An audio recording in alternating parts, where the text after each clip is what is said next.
Hello po mga kalodi, magandang tanghali po sa ating lahat diyan. Ayan.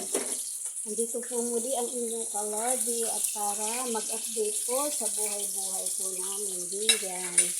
Ayan po, ang inyong pong kalodi ay nagluto na naman po ng pananghaliang ulam. Ayan.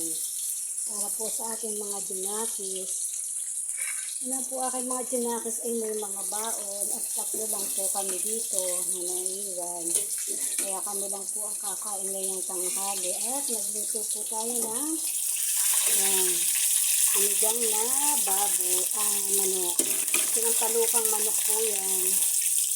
Yan. Kasi may yung aking isang dinakis ay hindi nakapasok at may sakit. May trangkaso kaya po tayo ay sinampalukang manok. At yan. At dito, nagpiprito rin po tayo ng manok. Hindi po mawawala ang prito. Kaya, kapag sabaw. Yan. Prito po natin. Tapos na po yung ating mga nalito ngayon. Kasi po, ang panahon po ngayon ay uulan, iinit. Kaya po kailangan po natin na vitamin C. Kaya po, ayan. Sinigang sa sampalok po tayo. Asin. Okay po yan para sa may sipon at ubo. Ayan.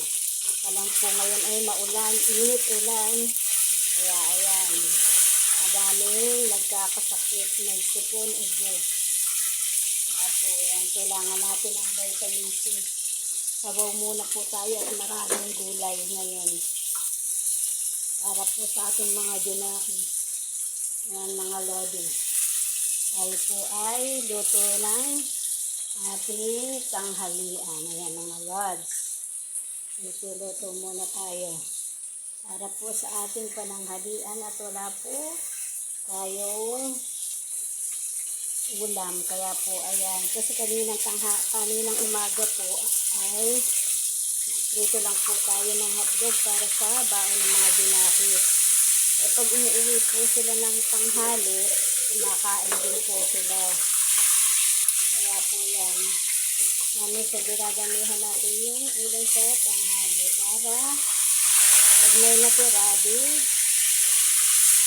kakainin po sila. Ayan. At hanggang hapon na rin po. Sa pag kulang po ay nagdadagdag na lang po tayo mga lods. Yan po, sa muli yan po muna ngayon at hanggang sa muli po mga kalod.